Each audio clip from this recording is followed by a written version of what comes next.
दिल्ली के पूर्व deputy CM और केजरीवाल का दाहिने हाथ कहे जाने वाले मनीष सिसोदिया फिलहाल जेल में हैं। नई शराब नीति को लेकर केंद्रीय एजेंसियों के हत्थे चढ़े सिसोदिया की ये जेल वाली रात थोड़ी और लंबी होती हुई नजर आ रही है, क्योंकि दिल्ली के राउज एवेन्यू कोर्ट ने पूर्व डिप्टी सीएम की सीबीआई रिमांड 6 मार्च तक बढ़ा दी है। लेकिन सीबीआई की गिरफ्त में आए सिसोदिया को लेकर मानसिक उत्पीड़न का दावा किया जा रहा है। ऐसा कहा जा रहा है कि जेल में मनीष सिसोदिया पर 3rd डिग्री का इस्तेमाल किया जा रहा है। 3rd डिग्री के इस्तेमाल से जुड़ा ये मामला तूल तब और पकड़ा जब खुद मनीष सिसोदिया ने अदालत के सामने मानसिक उत्पीड़न की बात कही। दरअसल दिल्ली के राउज एवेन्यू कोर्ट में 4 मार्च को सिसोदिया को पेश किया गया। इस दौरान सीबीआई ने पूर्व डिप्टी सीएम की रिमांड को 2 दिन और बढ़ाने की मांग की, जिस पर दिल्ली के पूर्व उप मुख्यमंत्री मनीष सिसोदिया ने अदालत के सामने कहा कि जेल में सीबीआई उनका मानसिक उत्पीड़न कर रही है। अदालत में अपनी सफाई देते हुए सिसोदिया ने कहा कि सीबीआई रोज उनसे 8 से 9 घंटे तक पूछताछ करती है। इस पूछताछ में एक अलग ही सवाल को कई बार दोहराया जाता है, जो किसी मानसिक उत्पीड़न से कम नहीं है। सिसोदिया के मानसिक उत्पीड़न के बाद सीबीआई सीधे रिमांड पर आई।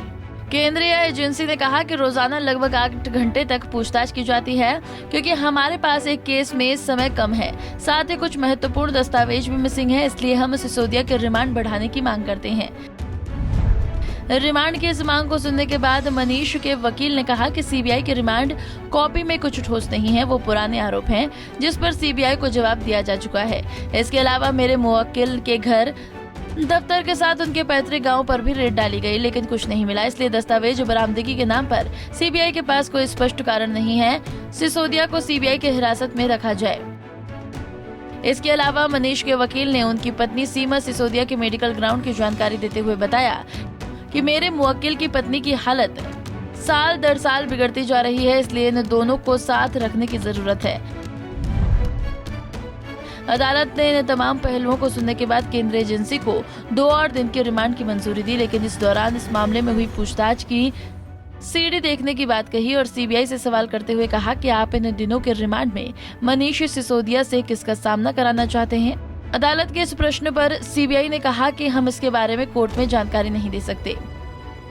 चलते चलते आपको बता दें कि जिस मामले को लेकर सिसोदिया फिलहाल जेल में बंद है, वो दिल्ली सरकार की नई एक्साइज पॉलिसी से जुड़ा हुआ है, जिसमें मनीष सिसोदिया पर शराब नीति में बदलाव करके बड़े कारोबारियों को फायदा पहुंचाना और इससे जुड़े तमाम सबूतों को नष्ट करने का आरोप लगा है। इसके अलावा दिल्ली के पूर्व उप मुख्यमंत्री पर राज्य के खजाने में भी करोड़ों का नुकसान कराने का आरोप लगाया गया है, जिसके तहत कोरोना काल में हुए नुकसान की भरपाई के लिए शराब बेचने वाली कंपनियों की लगभग 164 करोड़ की लाइसेंस फीस माफ कर दी गई। बहरहाल 2 दिन तक बढ़ाई गई पूर्व डिप्टी सीएम को 6 मार्च को अदालत के सामने पेश किया जाएगा। हालांकि इसकी बेल पर सुनवाई की 10 मार्च को सुनिश्चित की गई है। अब आगे देखना होगा कि पूरे मामले में अदालत का अगला कदम क्या रहने वाला है। Bureau report, Punjab Kesari TV. हमसे जुड़े रहने के लिए हमारे YouTube चैनल को सब्सक्राइब करें और नई वीडियो की नोटिफिकेशन के लिए बेल आइकॉन को दबाएं।